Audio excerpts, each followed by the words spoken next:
भारतीय दंड संहिता 1860 इस अधिनियम की धारा 186 के तहत 3 मास के कारावास या 500 रुपए तक का जुर्माना या दोनों का प्रावधान करती है। इस अधिनियम के तहत लोक सेवक द्वारा प्रख्यापित आदेश के अंतर्गत धारा 144 दंड प्रक्रिया संहिता की अवज्ञा भारतीय दंड विधान की धारा 188 के अधीन दंडनीय अपराध है। इस अधिनियम की धारा 192 मिथ्या साक्ष्य गढ़ने के बारे में उपबंध करती है। उदाहरण, अपने इलेक्ट्रॉनिक्स रिकॉर्ड में मिथ्या प्रविष्टि इस प्रयोजन से करता है कि वह न्यायालय में संपोषक साक्ष्य के रूप में काम में लाए। यह ने मिथ्या साक्ष्य गढ़ने का अपराध किया है।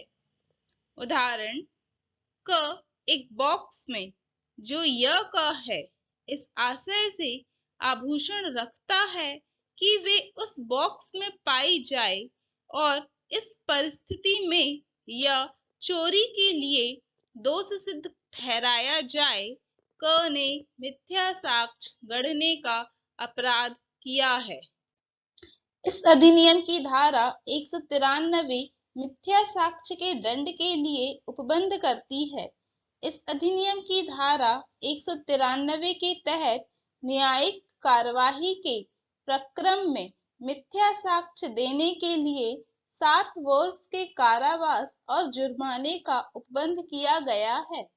इस अधिनियम की धारा 194 मृत्यु से दंडनीय अपराध के लिए दोष सिद्ध कराने के आशय से मिथ्या साक्ष्य देने या गढ़ने पर मिथ्या साक्ष्य देने वाले व्यक्ति को आजीवन कारावास या 10 वर्ष के कठिन कारावास के साथ जुर्माने का उपबंध है। यदि निर्दोष व्यक्ति को मिथ्या साक्ष्य के कारण फांसी होती है तो मिथ्या साक्ष्य देने वाले व्यक्ति को मृत्यु दंड या एतमसन पूर्व वर्णित दंड दिया जा सकता है। इस अधिनियम की धारा 195 किसी व्यक्ति को मिथ्या साक्ष्य देने के लिए धमकी या उत्प्रेरित करने के लिए दंड का उपबंध करती है, जिसमें 7 वर्ष तक के कारावास या जुर्माने या दोनों का उपबंध है। आपराधिक विधि संशोधन अधिनियम 2006 द्वारा भारतीय दंड संहिता में धारा 195 सम्मिलित की गई है। इस अधिनियम की धारा 197 मिथ्या प्रमाण पत्र जारी करने या हस्ताक्षरित करने के लिए दंड का उपबंध करती है। इस अधिनियम की धारा 204 साक्ष्य के रूप में किसी इलेक्ट्रॉनिक्स अभिलेख को छिपाने या नष्ट करने के लिए 2 वर्ष तक के कारावास या जुर्माने या दोनों का उपबंध करती है। उदाहरण, के विरुद्ध ऐसी राशि के विरुद्ध बिक्री प्राप्त करता है जो उसे देय नहीं है। यह भारतीय दंड संहिता के तहत एक अपराध है यदि ने ऐसा कपट पूर्वक किया है। इस अधिनियम की धारा 212 अपराधी को संश्रय देने के लिए दंड का उपबंध करती है। यदि मृत्यु दंड से दंडित अपराधी को कोई संश्रय देता है तो उसे 5 वर्ष तक के कारावास और जुर्माने से दंडित किया जाएगा। यदि आजीवन कारावास से दंडित व्यक्ति को संश्रय कोई व्यक्ति देता है तो उसे 3 वर्ष के कारावास और जुर्माने से दंडित किया जाएगा।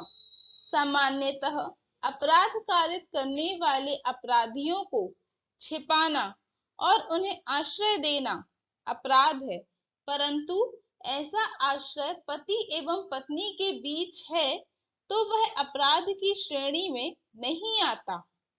इस अधिनियम की धारा 216 लुटेरों या डाकुओं को संशय देने के लिए शास्ति का उपबंध है।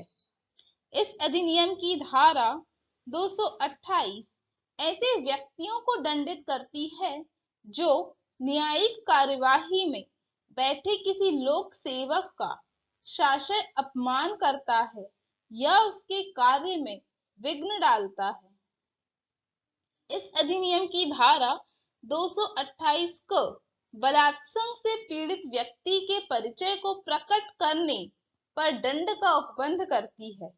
इस अधिनियम का अध्याय 12 सिक्कों और सरकारी स्टाम्पों से संबंधित अपराध है। इस अधिनियम की धारा 230 में सिक्का एवं भारतीय सिक्के को परिभाषित किया गया है। इस अधिनियम की धारा 230 में भारतीय सिक्का सम्मिलित है। इस अधिनियम की धारा 232 में भारतीय सिक्के के कूटकरण के संबंध में प्रावधान किया गया है। इस अधिनियम के तहत भारतीय सिक्के के अंतर्गत निम्न सिक्के आते हैं। अस्टाम्पित तांबे के टुकड़े यद्यपि धन के रूप में उपयोग लाए जाते हैं, सिक्के नहीं हैं। कौड़ियां सिक्के नहीं हैं। पदक सिक्के नहीं हैं।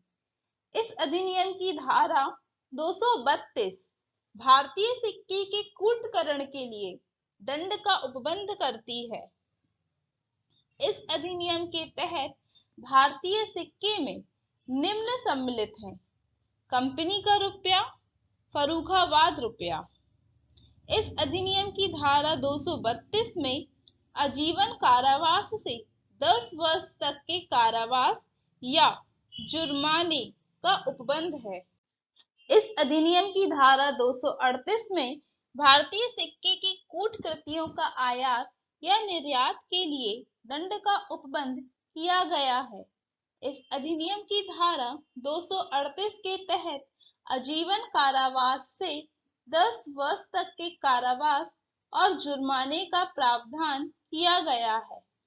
इस अधिनियम में धारा 255 में सरकारी स्टाम्प के कूटकरण के लिए आजीवन कारावास से 10 वर्ष तक के कारावास और जुर्माने का उपबंध है।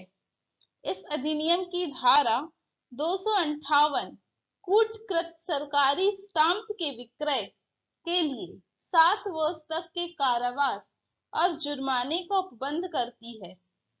इस अधिनियम की धारा 263 क में बनावटी स्टाम्पों के प्रतिषेध के संबंध में उपबंध है।